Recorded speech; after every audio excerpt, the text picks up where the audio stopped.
Wina.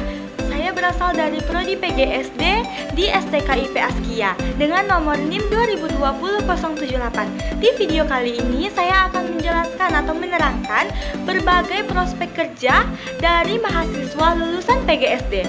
Nah, dalam beberapa tahun terakhir, jurusan PGSD menjadi salah satu jurusan yang cukup diminati di beberapa PTN. Misalnya saja seperti Universitas Eka Sakti atau UNES. Di jalur SBMPTN-nya terdapat pendaftar sebanyak 2.689 orang dan dengan kuota penerimaan hanya sebesar 144 orang saja. Nah, di sisi lain juga ada Universitas Negeri Jambi. Peminat jurusan ini hanya kalah jauh dari jurusan favorit IPS seperti akuntansi, manajemen, dan psikologi. Nah, buat kamu yang belum tahu apa sih itu PGSD? Nah, PGSD merupakan singkatan atau dari Pendidikan Guru Sekolah Dasar. Jurusan ini menjadi salah satu jurusan yang ada di Fakultas Keguruan. Sesuai dengan namanya, jurusan ini mempersiapkan para mahasiswanya untuk menjadi pengajar di jenjang sekolah dasar. Maka, di jurusan ini, mahasiswa akan diajarkan semua materi pelajaran SD, mulai dari matematika, bahasa Indonesia, bahasa Inggris, IPA, IPS, PKN, dan lain-lain. Nah, setelah lulus nanti, pasti kamu bakal mikirkan bakal kerja jadi apa? Tenang, lulusan PGSD mempunyai banyak prospek dalam dunia kerja. Yang pertama, prospek kerja lulusan PGSD menjadi guru SD negeri. Yang ini sudah pasti menjadi tujuan utama setiap lulusan PGSD. Sebagai mahasiswa yang dipersiapkan untuk menjadi guru SD, kamu bisa memilih profesi ini. Kamu bisa memilih sebagai guru honorer ataupun menjadi guru SD dengan jabatan ASN atau aparatur sipil negara. Yang kedua, menjadi guru SD swasta. Jika kamu belum beruntung untuk menjadi guru SD di sekolah negeri, tidak ada salahnya menjadi guru SD di sekolah swasta. Baik SD negeri maupun SD swasta, keduanya sama saja. Mungkin hanya berbeda soal kebijakan. Lalu prospek kerja yang ketiga, menjadi guru ke daerah-daerah. Untuk kamu yang berjiwa sosial tinggi, kamu bisa menjadi guru yang ditugaskan ke pelosok negeri untuk memperkenalkan pendidikan kepada masyarakat sekitar. Dengan begitu, maka kamu sudah membantu negeri ini untuk meratakan tingkat pendidikan pada setiap penduduknya. Dan jangan khawatir, karena pemerintah akan mendukung penuh dalam program ini. Lalu yang selanjutnya, menjadi guru yang mengajar di luar negeri. Wow, keren bukan? Peluang atau prospek kerja ini yang mengajar anak-anak bangsa yang ada di luar negeri. Nah, itu merupakan pilihan yang tepat untuk kamu yang suka traveling sekaligus untuk mencari pengalaman baru yang berbeda. Biasanya, kamu akan bertugas untuk mengajar anak-anak TKI. Lalu yang selanjutnya, ikut lembaga bimbel.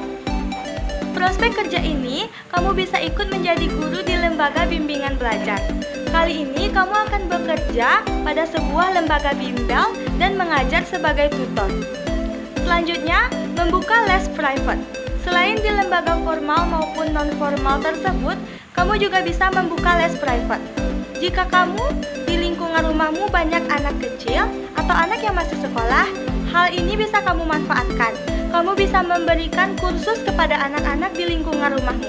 Tidak hanya membuka les private, kamu juga bisa membuka les secara kolektif atau dalam bentuk rombongan belajar. Lalu yang selanjutnya, menjadi konselor pendidikan.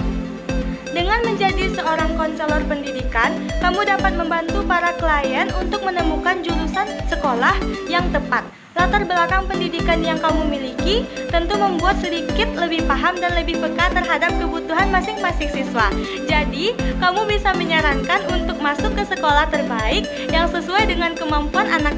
Nah, prospek kerja selanjutnya yaitu menjadi radio announcer. Ini sangat cocok untuk kamu yang suka bercerita atau berbicara mengenai dunia pendidikan, namun kamu tidak merasa nyaman jika harus bertemu dengan orang banyak. Jadi, radio announcer adalah salah satu pilihan yang tepat. Nah, yang selanjutnya, mendirikan yayasan. Dengan berlatar belakang pendidikan PGSD, tidak menutup kemungkinan untukmu untuk untuk mendirikan sebuah yayasan sendiri. Ini dapat kamu coba sekaligus untuk membangun sifat kepemimpinan yang ada dalam dirimu. Nah, selanjutnya yaitu menjadi kepala sekolah. Peluang kerja ini dapat ditempati oleh para lulusan PGSD. Nah, buat kamu yang belum tahu apa sih tugas seorang kepala sekolah? Jadi, kepala sekolah biasanya memiliki tugas selain mengajar, ia juga memimpin sebuah sekolah atau institusi. Karena menjadi pemimpin, tentu saja seorang kepala sekolah harus memastikan bahwa seluruh kegiatan yang berkaitan dengan keberlangsungan pembelajaran sekolah seperti administrasi kantor, kesiswaan, keuangan, hingga keperpustakaan menjadi berjalan dengan baik. Dan tentu saja hal itu semua membutuhkan keahlian memimpin yang baik. Nah, yang selanjutnya yaitu menjadi dosen. Selain menjadi kepala sekolah, kamu yang lulusan PGSD juga berkesempatan untuk menjadi pengajar, yaitu sebagai seorang dosen. Namun, tentu saja kamu harus meneruskan kuliahnya dulu, minimal jenjang master atau bahkan melebihi master, yaitu doktor. Nah, peluang kerja yang terakhir yaitu menjadi pegawai bank. Lulusan dari jurusan PGSD juga bisa menjadi pegawai bank. Rekrutmen calon pegawai bank biasanya tidak memberikan persyaratan khusus. Hampir semua jurusan boleh mencoba, termasuk kamu yang dari jurusan PGSD. Jadi, tidak ada salahnya untuk mencoba profesi ini, bukan? Nah, itulah beberapa prospek dari lulusan PGSD. Semoga membantu. Assalamualaikum warahmatullahi wabarakatuh.